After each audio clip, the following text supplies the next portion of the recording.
Les rendez-vous de la recherche, conférence à laquelle vous assistez ce soir, est un séminaire mensuel qui réunit des chercheurs et des praticiens. C'est notre optique dans cette conférence pour favoriser la réflexion sur les questions de sécurité et de justice au sens large et le dialogue interprofessionnel entre les chercheurs et les praticiens, les professionnels des politiques publiques. Le sujet de ce soir donc s'intitule et tourne autour des partenariats locaux de sécurité. Il a un sens tout particulier pour l'IHEMI, qui, lors de sa naissance en 1989, alors bon, c'est un peu un artifice de vous dire ça, hein, puisqu'on a changé de nom, on a changé de lieu, on a déménagé, on a changé de tutelle, mais ça c'est l'administration, on s'inscrit dans la glorieuse histoire de l'IHESI qui est donc née en 1989. Et lors de la naissance de l'IHESI, donc la notion phare autour de laquelle l'Institut a été créé était la notion de coproduction de sécurité, qui pour l'époque pouvait être considérée comme assez innovante. Et cette notion a toujours accompagné le développement de l'Institut et continue à nous mobiliser aujourd'hui à l'IHEMI. Donc, je vais vous présenter rapidement les 3 personnes qui sont à la tribune, à côté de Pierre-Alain Clément, qui est chercheur au département études et recherches et qui a la gentillesse de s'occuper de la connexion à distance. Donc, les 3 intervenants, je vous présente donc Jacques de Maillard, professeur de sciences politiques à l'Université Versailles-Saint-Quentin, directeur du laboratoire CESDIP. Est-ce que j'essaye de développer l'acronyme ? J'essaye. Le Centre des études sociologiques sur le droit et les institutions pénales. Presque, mais c'est parce qu'il y a un piège. C'est le Centre de recherche sociologique. Ah oui, il n'y a plus de E. Voilà. Non, il y a un E, mais le E ne veut pas dire ce qu'il y a à l'intérieur. Et recherche n'est pas dans l'acronyme. Très bien, merci, je le saurai pour la prochaine fois.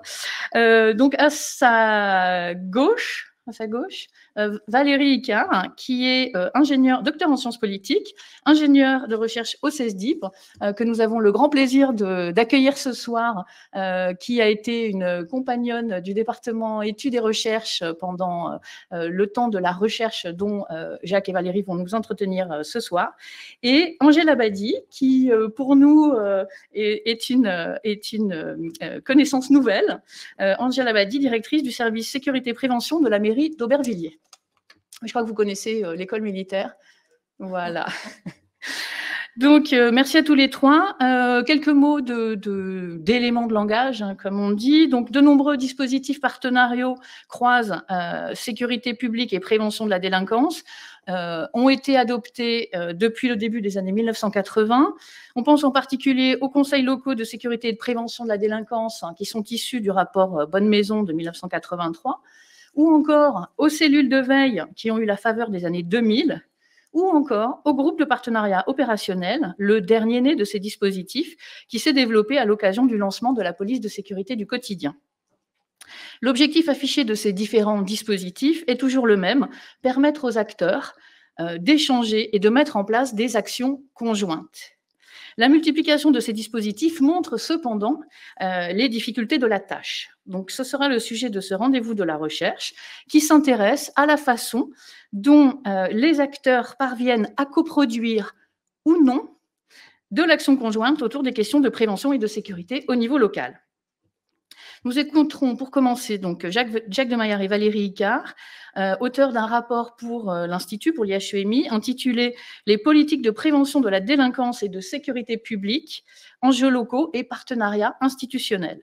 Rapport rendu en juin 2022, à l'issue d'une enquête de terrain qui les a amenés à arpenter l'Île-de-France pour rencontrer des témoins de ces politiques locales, policiers, nationaux et municipaux, bailleurs sociaux, cadres des collectivités territoriales, magistrats parfois, etc. Une recherche pas simple à mener dans le contexte des nombreuses échéances électorales et du Covid, et nous en parlerons, je n'en doute pas. Puis nous donnerons la parole donc à Angèle Abadi, cadre territorial, qui a été chargée de mission prévention-sécurité au sein des services du département de l'Essonne, puis est devenue chef de service prévention de la délinquance à Noisy-le-Grand, et est donc désormais directrice du service sécurité-prévention de la mairie d'Aubervilliers. Donc sans plus attendre, je cède la parole à Jacques de Maillard et Valérie Icard pour une présentation de 30 minutes environ. qui veilleront à respecter ce temps, pour permettre à Angèle Abadi de s'exprimer à son tour pendant 30 minutes également. Et nous aurons à l'issue des 2 présentations un temps d'échange avec la salle pour une durée de 45 minutes environ. Pour ceux qui assistent à distance, je vais faire une toute petite insert technique. Vous êtes encouragés à utiliser les 2 outils interactifs qui sont à votre disposition. Vous allez les voir dans le panneau blanc sur la droite de votre fenêtre Livestorm. Premièrement, vous avez l'onglet de chat pour discuter pendant l'événement. Deuxièmement, vous avez l'onglet de questions. Vous pouvez voter pour faire remonter les questions que vous préférez et les intervenants et intervenantes y répondront. Avant de venir vous rejoindre virtuellement dans l'audience, je vous remercie une nouvelle fois pour votre intérêt pour cette conférence. Bon rendez-vous de la recherche à tous et à toutes. Jacques Valéry, la parole est à vous. Merci beaucoup Anne pour cette présentation. C'est un grand plaisir de présenter cette recherche, ce d'autant plus que cette recherche a été soutenue par l'Institut des hautes études du ministère de l'Intérieur. C'est une recherche qui était, pour ce qui me concerne, un retour d'ailleurs aux sujets sur lesquels j'avais commencé à travailler à la fin des années 90 sur ces questions, et soutenue par l'Institut des hautes études de la sécurité intérieure autour des logiques de coproduction locale de la sécurité publique. Ce que l'on a fait dans cette recherche, c'est tout simplement une enquête de terrain qualitative. Alors tout simplement, pas complètement, parce qu'on l'a commencé en janvier 2020, et qu'en janvier 2020, on se dit, bon, il y a les grèves de transport, mais c'est pas très grave. Et après, vous n'êtes pas sans savoir qu'à partir de mars 2020, on a eu quelques complications au niveau opérationnel, et ça a bien évidemment impacté cette recherche. Elle a été aussi impactée par nos autorisations. On n'a pas eu les autorisations partout où on pensait les avoir. Or, ce qui nous semblait très important dans cette enquête, c'était chaque fois qu'on choisissait un terrain, de l'explorer de façon très approfondie en rencontrant les différents acteurs. Je vais y revenir tout à l'heure. C'est pour ça que quand on a choisi de travailler sur les groupes de partenariat opérationnel, on a choisi d'y travailler dans l'un des départements, les Yvelines, qui nous a permis de conduire des entretiens avec l'ensemble des acteurs impliqués dans leur mise en œuvre. Alors, cette recherche est partie du point de vue que j'imagine un certain nombre d'entre vous connaissent, que voilà, le sociologue Dominique Monjardet, qui avait été il y a quelques années le directeur scientifique de l'Institut, avait qualifié d'administration républicaine de la sécurité, c'est-à-dire d'un système qui est celui qu'on connaît dans les années 70, avec la domination des administrations d'État, le rôle marginal des collectivités territoriales, dans des sociétés où la délinquance n'est pas vraiment un sujet central, où les questions de délinquance sont assez faiblement politisées.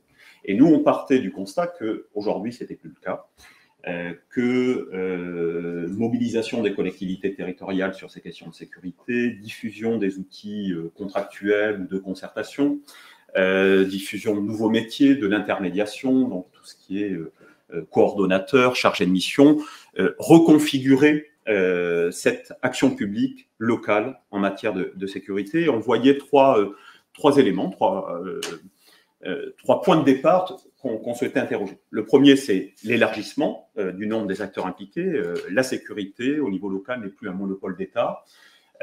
Et l'un des chapitres traite très précisément de l'implication des bailleurs sociaux. Donc, on a une pluralité d'intervenants, collectivités territoriales, organismes semi-publics, sociétés de gardiennage, associations, etc., voire habitants, qui peuvent se trouver mobilisés. Deuxième point qu'on voulait questionner, et donc l'une des questions immédiates, c'est quel est ce nouveau cercle, quels sont les interlocuteurs considérés comme pertinents. Deuxième question qui apparaissait, c'est la prégnance des logiques de négociation.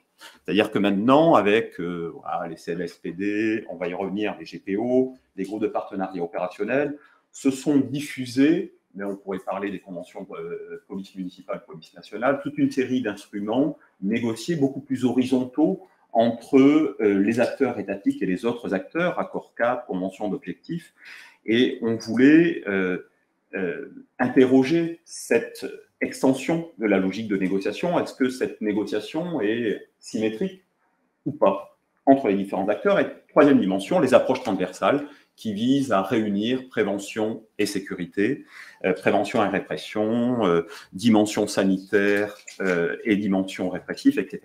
Donc, notre question ici, c'était de se demander, est-ce qu'on arrive à des croisements entre des logiques qui sont traditionnellement dissociées? Et ça, on l'a fait en s'interrogeant sur... On a pris le parti d'analyser 3 types de dispositifs ou 3 types d'actions publiques. Le premier, on va en parler dans quelques minutes, donc je ne développe pas, c'est les groupes de partenariat opérationnel, où on a travaillé dans les Yvelines, dans 4 villes, où on a fait des analyses assez systématiques de la façon dont les acteurs locaux se sont appropriés les groupes de partenariat opérationnel. Mais je vous dis tout de suite ce dont on ne va pas parler ce soir, donc qui sont les 2 autres chapitres de ce rapport. Le premier, c'est qu'on voulait travailler sur une vieille question, mais qu'on voulait documenter empiriquement de façon assez systématique, c'est les nouveaux styles d'action des polices municipales.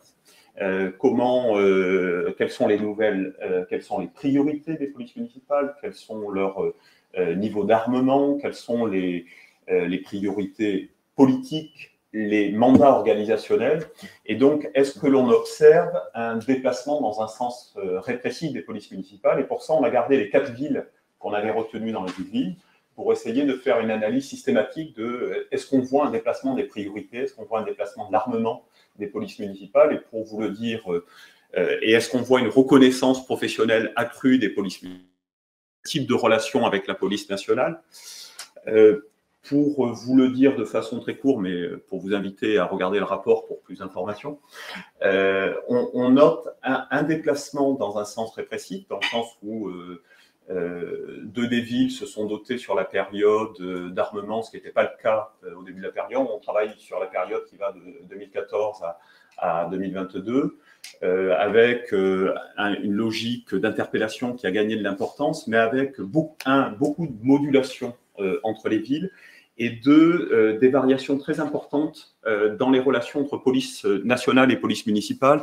D'un côté, on a une logique de reconnaissance professionnelle accrue des polices municipales, et de l'autre, et y compris par la police nationale, et en même temps, on voyait des échanges de nature asymétrique qui pouvaient exister entre police municipale et police nationale, et toute cette question du sale boulot, c'est-à-dire qui se charge des missions qui sont les moins valorisantes.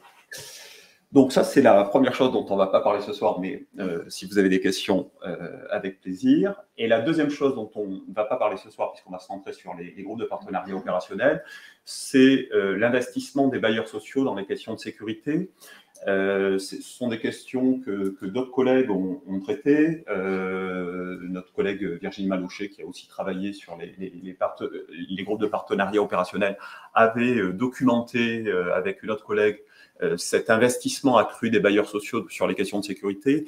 Et là encore, on essaie de travailler sur les bailleurs sociaux en relation avec les services de police, et aussi, puisque un certain nombre d'entre vous le savent peut-être, le parquet, puisque dans la plupart des départements franciliens ont été signées des conventions entre parquet et organismes représentant les bailleurs. Et donc, on essaie de travailler sur les relations de coopération conflictuelle, en quelque sorte, entre ces différents types d'acteurs.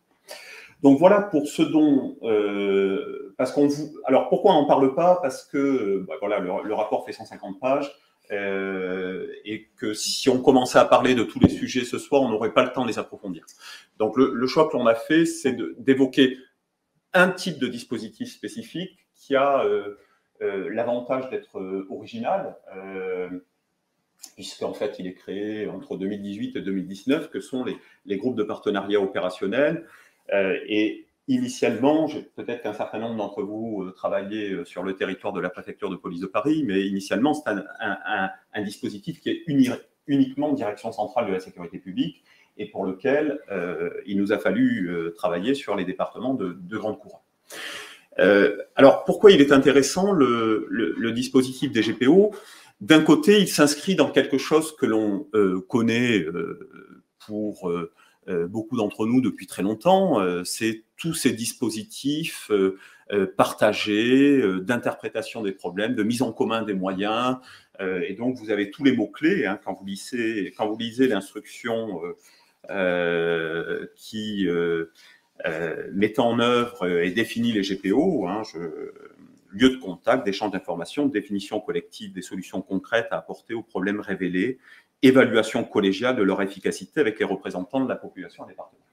Et donc, nous, bien évidemment, ce qu'on voulait faire, c'était aborder au concret, en action, ces dispositifs que sont les GPO. Ils étaient intéressants aussi parce que si tous ces principes-là ne sont pas nouveaux, ce qui marquait la singularité des GPO, c'est que, d'une part, ils viennent s'inscrire dans des territoires où vous avez déjà toute une série de dispositifs qui les précèdent, comme les conseils locaux de sécurité et de prévention de la délinquance, parmi beaucoup d'autres.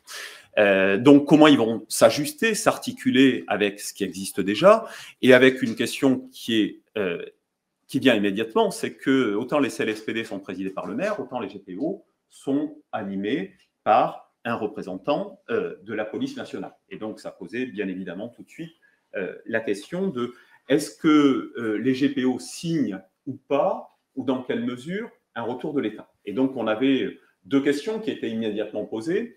C'est, première question, les GPO semblent indiquer une logique de faire-faire, de gouvernement indirect, où la police nationale anime ces dispositifs et délègue un certain nombre de missions, responsabilise les acteurs locaux. Donc, voilà, quelle mesure est-ce qu'on assiste soit une logique de partage, copilotage, soit une logique de pilotage indirect par la police nationale. Et la deuxième question que l'on se posait, donc ça c'était plus dans les relations partenariales, la deuxième question que l'on se posait, c'est dans les GPO, on insiste beaucoup sur la déconcentration. Enfin, nous, on parlerait de décentralisation organisationnelle. Et vous allez le voir, ce qui marque les GPO, c'est que, alors que traditionnellement, on pense dans la police nationale d'abord et avant tout les relations partenariales à partir des commissaires, pour les GPO, ce n'est pas le cas. Et il y a une instruction qui est très claire, c'est que la note des CSP du printemps 2019 indique que ce ne sont pas les chefs de service qui doivent assurer l'animation des GPO. Une autre des questions qui était posée sur la réforme interne de la police nationale, c'est que la logique traditionnelle, c'est réponse au 17, c'est une logique d'intervention. Or, dans les notes qui accompagnent la naissance des GPO, on a plusieurs fois répété l'idée de dynamique de résolution de problèmes, c'est-à-dire de ne pas être dans une logique de simple réponse à l'incident, mais dans une logique d'analyse partagée des situations pour avoir des réponses qui ne sont pas uniquement du registre de l'envoi de patrouille. Et donc, on se questionnait sur les innovations que ce dispositif pouvait contenir. Je suis sans doute en train de dépasser. Je n'ai pas encore dépassé. Et donc, voilà les questions qu'on se pose. À partir de là, ce que l'on a fait, c'est qu'on a d'une part fait des entretiens dans les 4 villes. En fait, bon, on a 2 villes qui sont plutôt des villes classe moyenne supérieure des Yvelines, et 2 villes qui sont plus mixtes socialement, avec notamment des catégories plus populaires, 2 villes qui ont un quartier de reconquête républicaine, 2 villes qui n'en ont pas. Et donc, dans ces 4 villes, ce qu'on a fait, c'est qu'on est allé voir et les chefs de circonscription, et les animateurs des GPO, et les villes, les coordonnateurs, les polices municipales, les bailleurs sociaux, et on a été extrêmement bien accueillis. Et j'ajoute qu'en plus, on a pu faire un certain nombre d'observations dans les villes. Donc voilà, on avait des conditions qui ont été tout à fait favorables pour conduire la recherche. Je dis quelques mots avant de passer la parole à Valérie. Ce qui est très frappant dans ce que l'on a observé, je vais présenter le premier temps, la mise en place des GPO, c'est qu'en fait, vous avez sur la police de sécurité du quotidien une annonce qui se fait en février 2018 où le ministre, d'ailleurs c'était ici, fait une annonce en grande pompe sur le lancement, c'était Gérard Collomb à l'époque, sur le lancement de la PSQ. Et en fait, ce qui apparaît, c'est que pendant 14 mois, il n'y a pas véritablement en police nationale de direction claire qui se dégage, jusqu'à ce que le directeur central de la sécurité publique publie une note, enfin le public émette une note en avril 2019 qui consolide le principe des GPO, et à partir de là, tout s'accélère, puisque pendant 14 mois, ça a été le flou, et pendant 2 mois, il faut tout mettre en place. Et donc, il faut créer un territoire pour les chefs de service, et il faut trouver des animateurs, puisque la note est émise en avril, et il faut que le 26 juin, les premières réunions aient lieu. Et donc, les chefs de service ont tout de suite 2 tâches à faire, 3 peut-être même. La première, c'est de délimiter un territoire, et pour ça, ils vont être très pragmatiques, c'est-à-dire que normalement, on doit faire un diagnostic de sécurité, mais enfin, en 2 mois, on ne le fait pas. Donc, en fait, ce qu'ils vont faire, c'est qu'ils vont prendre les rapports de forces politiques locaux, et puis ils vont globalement de façon très rapide, délimiter les territoires à partir de là. Mais ils sont dans une difficulté parce que d'un côté, ils disent « Attention, on ne va pas remplacer les CLSPD. Nous, on est beaucoup plus opérationnels. On règle des problèmes adresse par adresse. Là où sur les CLSPD, on est sur des problématiques plus générales. » Mais ce discours-là sur le caractère opérationnel des GPO, c'est un discours qui, dans certaines villes, ne prend pas. Parce qu'en fait, dans certaines villes, on dit non, en fait, nous, le CLSPD le fait. Donc, en fait, il y a une redondance entre le CLSPD d'un côté et le GPO d'autre part. Et donc, il va y avoir, à partir de là, c'est ce sur quoi on va travailler, toute une activité, une négociation pour rendre le GPO acceptable pour les collectivités territoriales. Donc ça, c'est le premier aspect. Il y a un second aspect qui est important, c'est que notamment quand vous êtes en quartier de reconquête républicaine, il y a un enjeu qui est important pour un chef de service, c'est que vous savez que vous êtes attendu. Vous savez que vous êtes sur un dispositif qui est regardé depuis Paris, et donc c'est un enjeu pour vous. Or, vous avez cette question-là qui est de déléguer cette mission de l'animation à soit un gradé, soit un officier. Et là, ça va être intéressant de noter parce que les choix qui vont être faits vont être extrêmement différents dans les villes. Si je dois le dire de façon très rapide, comme on a peu de temps, c'est d'un côté, dans un certain nombre de cas, ce seront des officiers généralement responsables de services de voie publique, qui ont des gens qui ont un certain recul, qui ont une capacité d'action assez large sur des effectifs de voie publique, mais qui sont plus loin du terrain. Donc ça, c'est la première option. Nous, on a pu en voir un dans l'une des villes, et voilà, c'est quelqu'un qui avait un vrai savoir-faire communicationnel dans l'animation des réunions. Première option. Deuxième option, de nommer un gradé avec une bien meilleure connaissance du terrain. Généralement, c'était lui qui était le chef du GSPT, le groupe de sécurité de proximité territoriale, qui lui présentait en quelque sorte les caractéristiques inverses. C'est-à-dire quelqu'un qui a une très très bonne connaissance du terrain, mais qui a beaucoup moins l'habitude de l'animation de ces dispositifs territoriaux, et comme vous pouvez l'imaginer, avec les qualités et les défauts associés à ces 2 profils. Et donc de ce point de vue-là, c'était très intéressant, parce qu'en fait, pour une institution qu'on présente souvent comme étant verticale, là, elle présente 2 niveaux de non-verticalité, d'une certaine façon. D'une part, on a une diversité dans les profils des animateurs, et d'autre part, on délègue la responsabilité de l'animation de ces dispositifs à des cadres intermédiaires, soit gradés, soit officiels. Et je m'arrête là. Donc, ce que l'on a pu observer à propos de la mise en place de ces GPO et de leur mise en œuvre, c'est, comme le disait Jacques Demaillard, c'est cette idée qu'ils viennent s'implanter alors qu'il existe déjà tout un réseau d'acteurs constitués autour de la mise en œuvre des politiques de prévention et de sécurité. Donc, l'une des questions qui s'est posée, c'est celle de l'acceptation par les acteurs locaux. Ce que montre notre enquête, c'est que la mise en œuvre de ces GPO suppose un constant ajustement qui permet de les rendre compatibles avec les contraintes locales, mais aussi qu'ils sont l'objet de controverses plus ou moins explicites, et c'est ce que nous allons voir en 3 points. Tout d'abord, nous avons observé des ajustements et des arrangements avec la règle. Comme nous le disait un commissaire, les GPO, ce qui est intéressant, c'est la marge de liberté, cette souplesse et cette adaptabilité à chaque situation. À l'intérieur, on y met ce que l'on veut, c'est quelque chose de très pragmatique, pas une doctrine. Et en effet, on a pu observer cette large souplesse laissée aux acteurs locaux sur plusieurs points. Tout d'abord, dans la composition, si on relevait en général, si on relevait systématiquement la présence de la police nationale, de la police municipale et des représentants des bailleurs, parfois nous avons pu également observer la présence d'autres groupes sociaux et professionnels, tels que les commerçants, les associations de quartier ou les services sociaux. Cette marge de manœuvre qui était laissée aux animateurs a permis aux chefs GPO d'opérer des choix. Nous avons pu, par exemple, dans l'une des villes, comprendre que le chef GPO préférait ne pas solliciter les associations de quartier qu'il estimait peu fiables.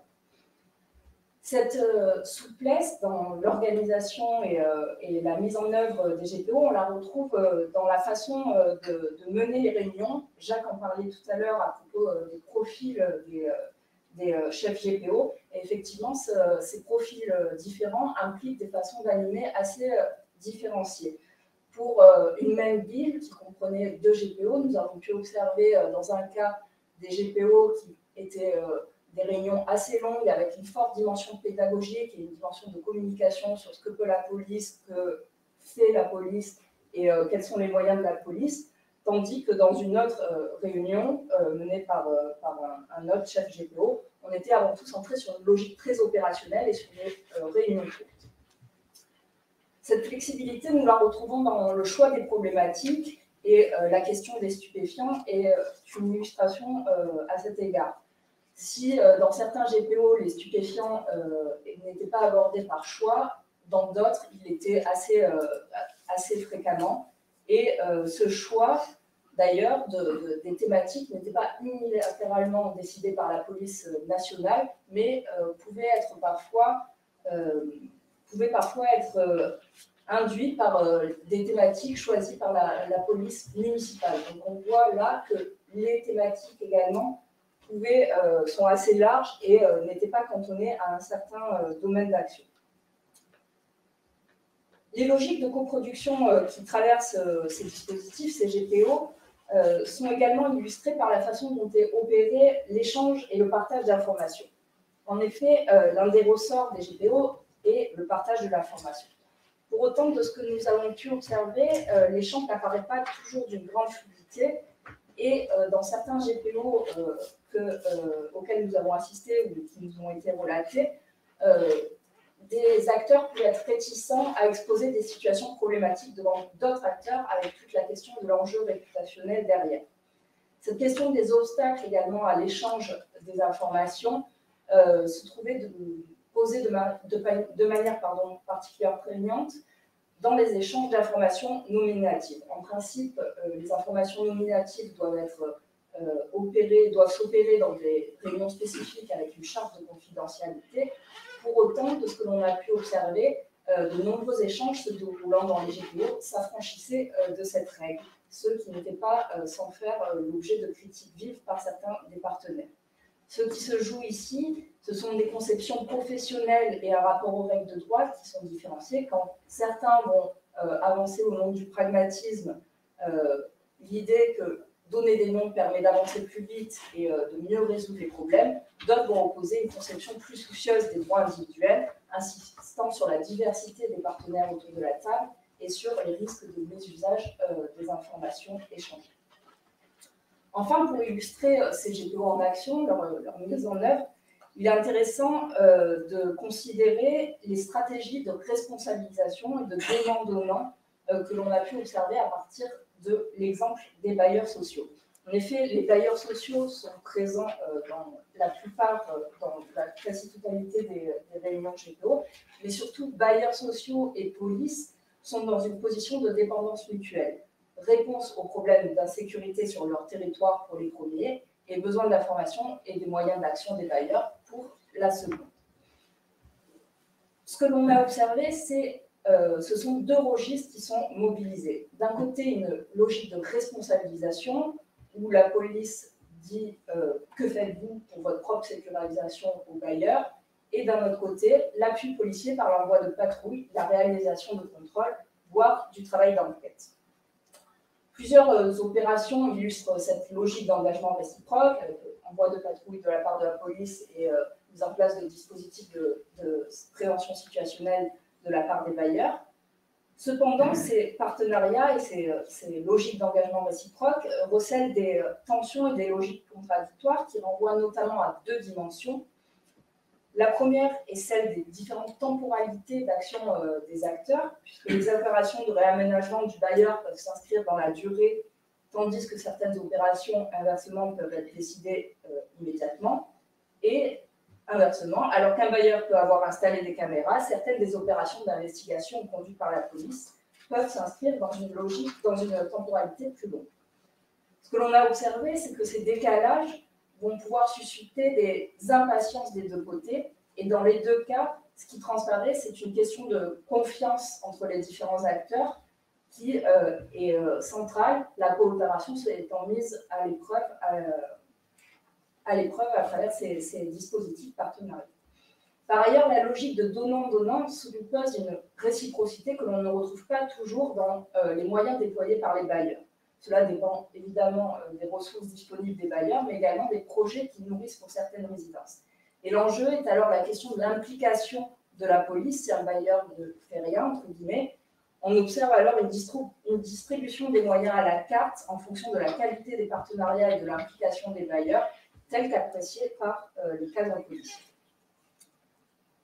Donc, cette implication policière différenciée pose elle-même la question de l'évolution de l'institution policière induite par la mise en place des GPO, et c'est ce qui fera l'objet du dernier point de notre intervention. Tout d'abord, dans les usages qui sont faits des GPO par les services de police, nous avons pu observer que la question de la communication était cruciale. Pour en rendre compte, nous nous sommes appuyés sur un auteur, David Bailey, qui évoque 4 fonctions à propos des réunions entre police et habitants. La première fonction, renseigner la police sur les besoins et les problèmes locaux. C'est quelque chose que l'on retrouvait de façon systématique dans les GPO, puisque bailleurs sociaux, mais également la totalité des partenaires réunis autour de la table, pouvaient utiliser ces dispositifs pour faire part des problèmes d'insécurité sur leur territoire. C'était une ressource qui était bien identifiée et qui permettait de corriger la traditionnelle coupure entre institutions et habitants, même si là, l'information transitait par des intermédiaires, à savoir les partenaires.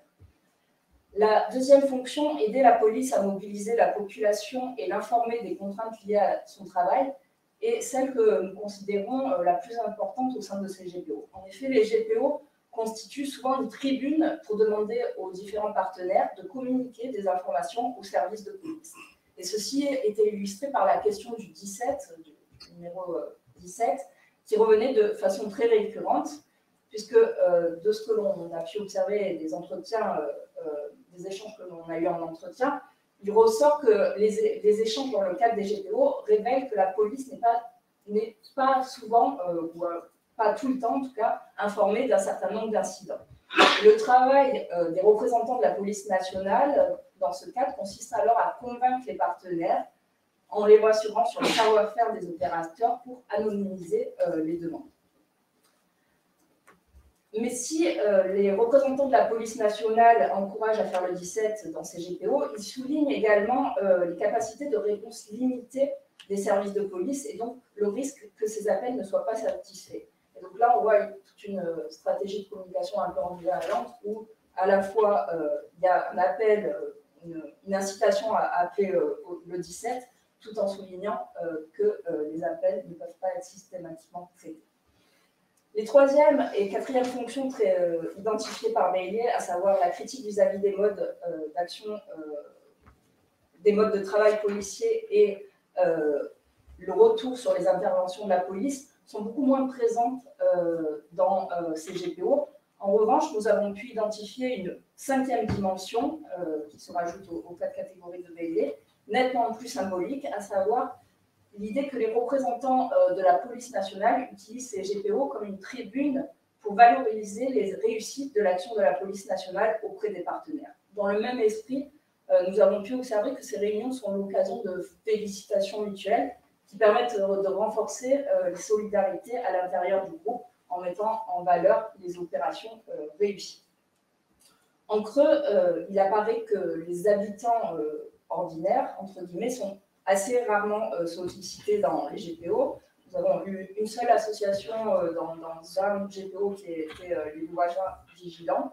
Donc, peu de présence d'habitants, beaucoup de communication auprès d'intermédiaires, ce qui induit que la police est le plus souvent dans une posture de gouvernement indirect, où il s'agit de demander aux bailleurs et aux autres participants de faire passer le message à la population. Toujours sur la question des transformations de l'institution policière, il est important, et Jacques l'a souligné tout à l'heure, de souligner que l'une des originalités de ces GPO est de confier la mission d'animation à des officiers ou des gradés, généralement avec des responsabilités de voie publique. On est donc dans le cadre d'une responsabilisation des cadres intermédiaires et on peut y voir une délégation partielle des responsabilités permettant des valorisations professionnelles qui nuancent les logiques verticales habituelles. Comment cela a-t-il été reçu? Si certains chefs de service se sont montrés a priori un peu rétifs, notamment sur des GPO considérés comme sensibles, notamment dans les QRR, in fine, ils étaient enclins à souligner les formes de valorisation que ces fonctions permettent et les bénéfices en termes de management. Du côté des chefs, ça va? Oui, très bien. Non, parce que je voyais les questions derrière la page, je me disais que j'avais noté les pardon. Du côté des chefs GPO, l'appréciation est moins unilatéralement positive dans la mesure où ils sont enclins également à souligner les contraintes associées à ces missions. Cependant, on retrouve toujours cette idée d'engagement territorial et de valorisation découlant de la large autonomie laissée par les chefs de service. Cette responsabilisation des cadres intermédiaires implique toutefois, comme on l'a constaté, des difficultés, puisque le positionnement même intermédiaire de ces chefs GPO ne permet pas toujours d'apporter des réponses aux demandes qui sont faites par les partenaires. On a pu ainsi identifier 2 problématiques. La première est celle du grade, puisque la capacité à activer des effectifs supplémentaires dont on n'a pas la responsabilité est rendue plus difficile dans un univers qui est bureaucratique. Et la seconde est la responsabilité fonctionnelle, puisque la tendance de chacun des référents GPO est de faire appel à ses propres effectifs, et de ce point de vue, les GPO, plutôt que de favoriser des transversalités, viennent s'inscrire dans des logiques de silos qui font le quotidien des commissariats. Enfin, 3e et dernier point de cette partie, la question des changements des répertoires d'action policière induits par les GPO. Donc, je vous ai expliqué tout à l'heure qu'on était dans une logique de donnant-donnant avec renforcement des patrouilles de la part des services de police et recours à la prévention situationnelle chez les barrières de l'autre.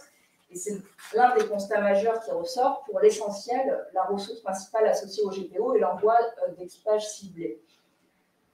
Nous retrouvons ici les conclusions de Thierry Delpech et de Mathieu Zabrowski qui avaient analysé le fonctionnement de GPO dans d'autres villes. Ce sont des répertoires assez stables et des moyens d'action traditionnels de la police qui sont mobilisés avec des passages et contrôles, des surveillances d'individus, du recueil d'informations, des contrôles d'identité.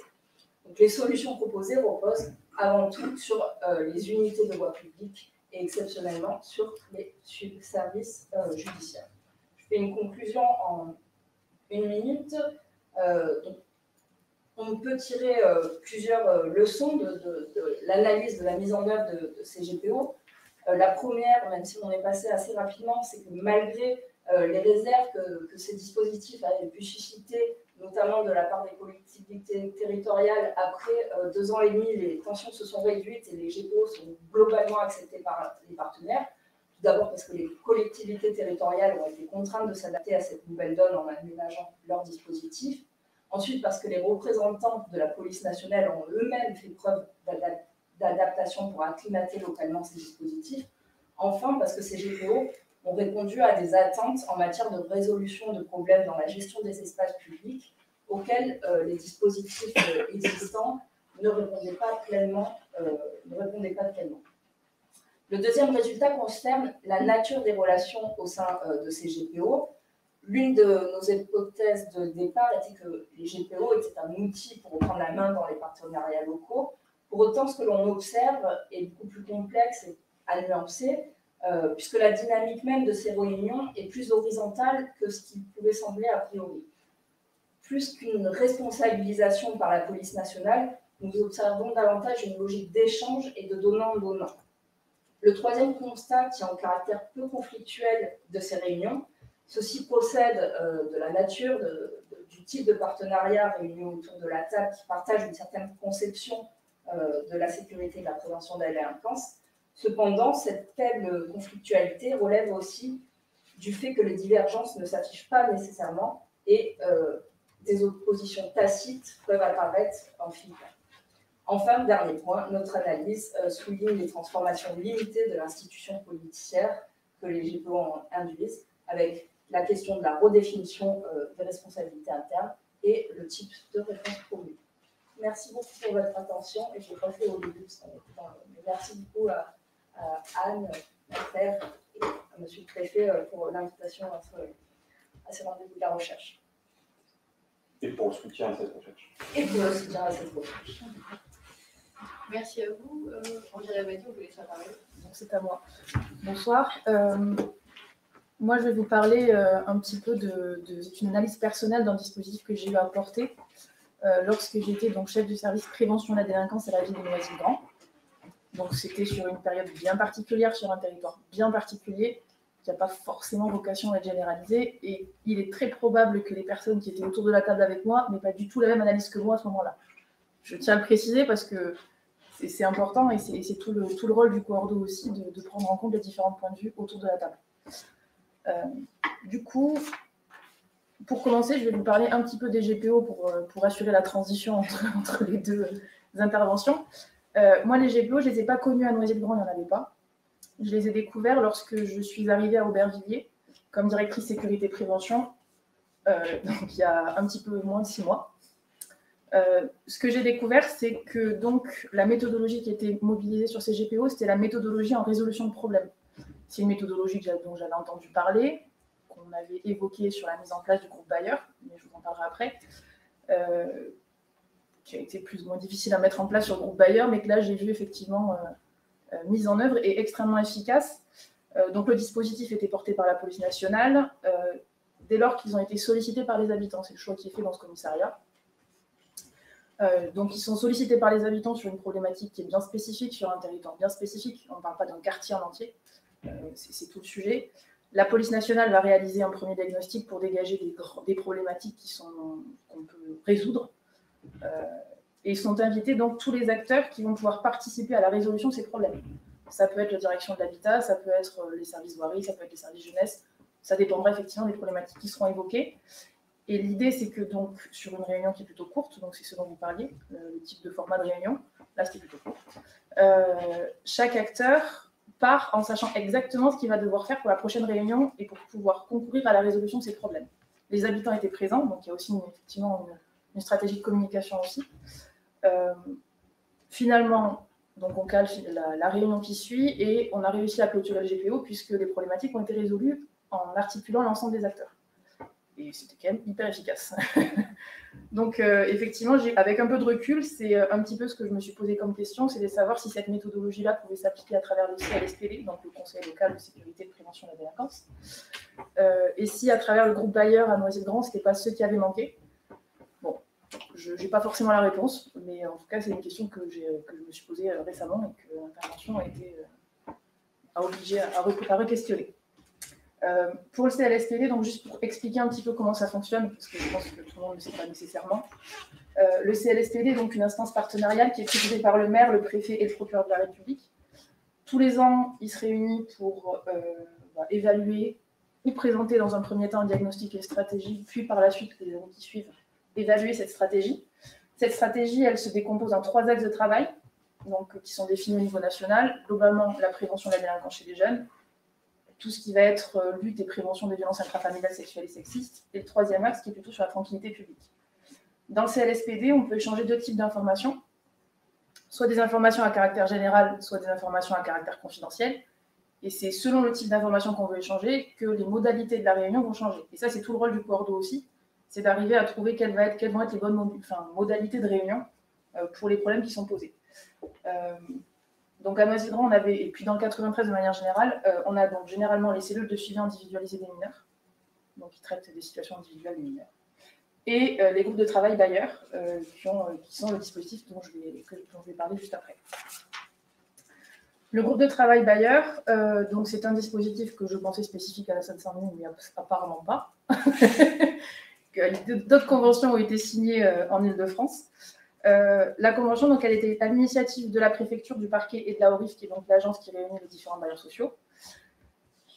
Donc est née une convention relative à la sécurité et à la prévention de la délinquance et de la radicalisation dans le logement en Seine-Saint-Denis, proposée à la signature des maires du département, qui souhaitaient ou pas la signer, et l'invitation était de décliner cette convention au niveau local, via le CLSPD, à travers donc le fameux groupe bailleur, dans lequel l'idée c'était un petit peu de responsabiliser les bailleurs sur leur rôle, etc., de favoriser l'échange d'informations à caractère confidentiel du coup, entre la police nationale, le parquet et les bailleurs sociaux.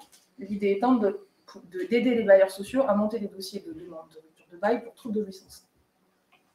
La logique donc, elle a été plutôt descendante finalement, puisque c'était une initiative qui était plutôt préfecture et parquet, là où théoriquement sur un CLSPD, la logique est plutôt à l'inverse, c'est-à-dire qu'on part plutôt du terrain et on fait les groupes de travail qui en fonction des problématiques qu'on a sur le territoire.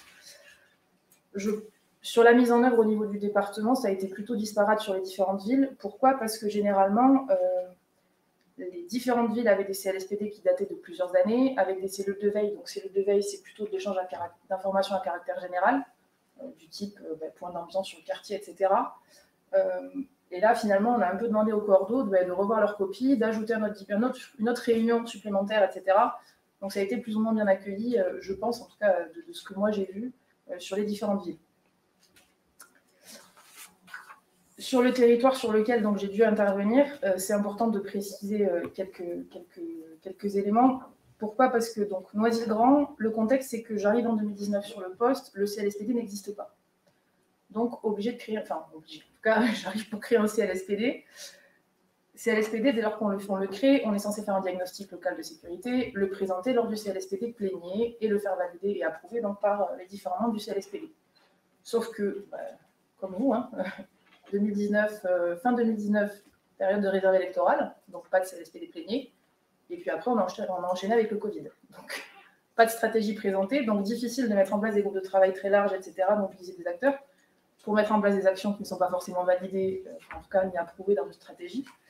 Donc, ce qui a été validé, ça a été de mettre en place des groupes de travail plutôt dans lesquels on échangeait d'échanges d'informations à caractère confidentiel, dans lesquels, en fait, les plans d'action étaient plutôt restreints. Donc, on a mis en place le groupe mineur et le groupe de travail bailleur. Ce qu'il faut savoir aussi sur Noisy-le-Grand, c'est qu'on est sur une ville donc, qui est aux confins de la Seine-Saint-Denis, entre le 77 et le 94, coincé entre les deux, par-delà la Marne. 68 000 habitants, 6 km², 3 QPV, donc 3 quartiers politiques de la ville, avec des architectures bien spécifiques. Et j'insiste là-dessus, parce que vous verrez sur le groupe bailleur, ça a une implication forte, en tout cas sur les résultats qu'on a pu en avoir ou pas. Et une quinzaine de bailleurs sociaux sur toute la ville, ce qui représente environ 300 halls d'immeubles et pas loin de 6 000 logements sociaux, ce qui est quand même relativement considérable. Donc voilà. Sur la mise en œuvre du groupe de travail, la première étape, ça a été de faire un diagnostic partagé.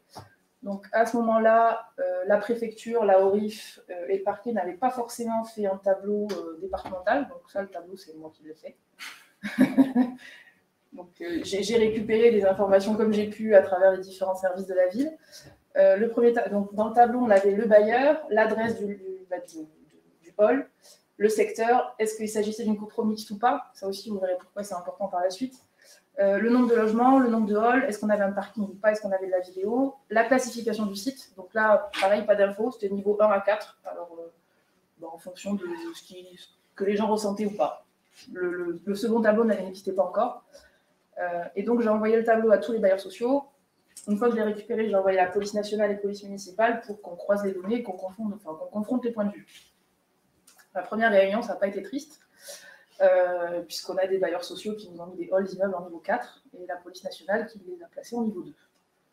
Et donc là, c'est là que le rôle du coordo est un peu intéressant, c'est qu'il faut arriver à trouver un langage commun entre les différents acteurs. C'était assez intéressant.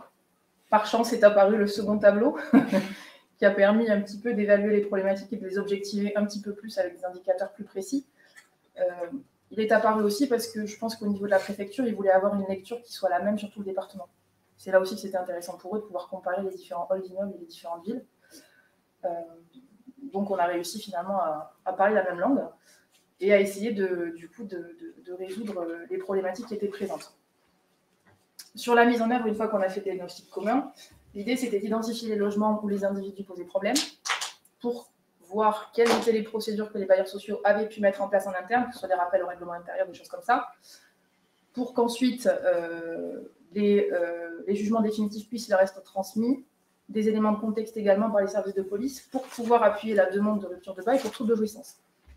Dans les faits, c'était pas aussi simple. On a quand même rencontré un certain nombre de difficultés, ou de limites en tout cas. Déjà parce que du coup, la spécificité du territoire, c'est que donc on a des quartiers, je vous ai montré les photos, l'architecture bien particulière, avec des quartiers qui sont plutôt fermés, sur lesquels en fait on va avoir une proximité immédiate entre des patrimoines bailleurs sociaux, des copropriétés mixtes, donc bailleurs sociaux et privés, et des copropriétés privées. Et donc le risque, la difficulté en tout cas, c'est donc que les patrimoines se chevauchaient les uns les autres, à la différence de pas mal de cités qui existent dans le 93 ou sur la ville d'Aubervilliers par exemple, où en fait tout le quartier c'est le même bailleur social. Donc ça c'est plutôt facile de raccrocher les problématiques, en tout cas aux bailleurs. Là c'était pas possible et c'est une des conditions qui est indispensable pour pouvoir en tout cas obtenir les ruptures de bail pour trouble de jouissance. Donc ça c'était une difficulté. On avait aussi donc le risque de l'effet plumeau, c'est-à-dire que si on demande à la police nationale d'intervenir, ou en tout cas sur un patrimoine, mais ça va se décaler. Alors, les bailleurs sociaux ont les moyens qu'ils ont, mais les copropriétés privées sur ces secteurs-là sont aussi en difficulté. Et déplacer les problématiques de délinquance sur ces patrimoines-là, c'est peut-être encore pire que de laisser là où elles étaient. Donc c'était une grosse difficulté qu'on avait et qui nous empêchait aussi un petit peu d'agir. Le nombre de bailleurs sociaux, donc ils étaient très nombreux sur le secteur, généralement. En tout cas sur le QPV, enfin sur le quartier, je pense au Pavé 9, ils étaient 4 ou 5. Donc là aussi, il y a une réponse, comment dire, il faut arriver à trouver une réponse qui soit la même chez tous les bailleurs sociaux et les moyens ne sont pas les mêmes chez eux. Si un bailleur social qui met une caméra qui sécurise au maximum son patrimoine, que l'autre à côté ne le fait pas, c'est un petit peu compliqué et ça vient un peu tout gâcher. Donc il y avait cette difficulté-là. Et puis il y a aussi des bailleurs qui ne se sont pas forcément saisis de ce groupe de travail pour plusieurs raisons, parce qu'ils ne se sentaient pas forcément concernés, parce que du coup la difficulté qu'on avait, c'était que donc, les niveaux les plus compliqués sur la ville se situaient principalement en QPV, donc les bailleurs sociaux qui étaient hors QPV, ils étaient à La Réunion, mais probablement un peu frustrés. Ceux qui avaient des patrimoines de niveau 1 ou 2, ça ne les concernait pas nécessairement, mais ils ont tenu bon, ils sont venus. On avait des structurations qui étaient différentes en interne aussi, soit avec des référents sûreté, soit pas du tout.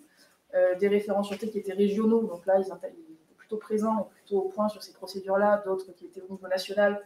Et donc quand un référent sûreté a géré la ville de Marseille, à côté de Noisy-le-Grand, il ne vient pas forcément. D'autres, on a des bailleurs sociaux qui nous ont carrément envoyé des gardiens d'immeubles sur ces réunions. Donc là aussi, pour échanger de l'information à caractère confidentiel, c'était un petit peu compliqué. La nécessité aussi de prendre conscience du rôle des moyens d'action de chacun.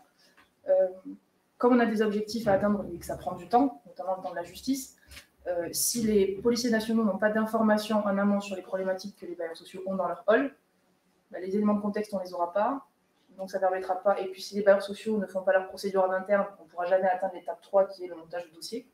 Donc tout ça, c'est des choses à connaître et que les bailleurs sociaux doivent échanger avec la police nationale. Et ça, avec le temps, je pense que ça finit par prendre.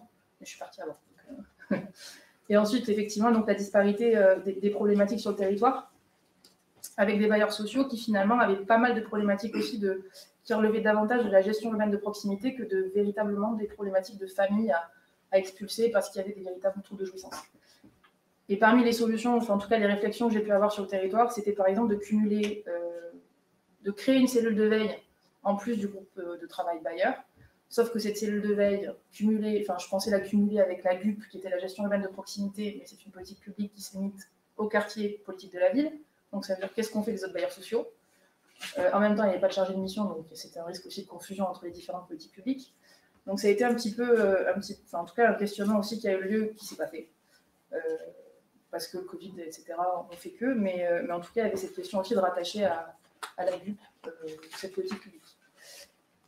Et finalement, du coup, en partant de ce groupe de travail d'ailleurs, lorsqu'on prend un peu de recul au niveau du rôle du Cordo, le rôle du Cordo, qui est au cœur de cette politique publique, il va en prendre en compte un certain nombre de logiques bien spécifiques, prendre en compte la transversalité entre les différentes politiques publiques, que ce soit les politiques d'urbanisme, que ce soit les politiques d'habitat.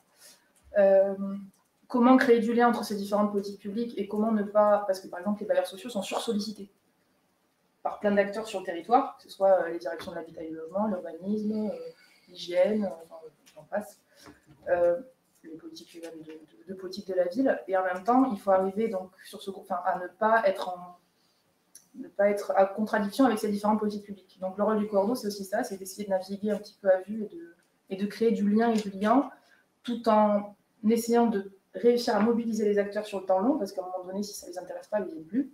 Et faire du partenariat tout seul, ça ne sert à rien. Donc on n'atteint pas les objectifs. Et il y a aussi un élément important, c'est la question de la temporalité, qui va être différente selon les acteurs.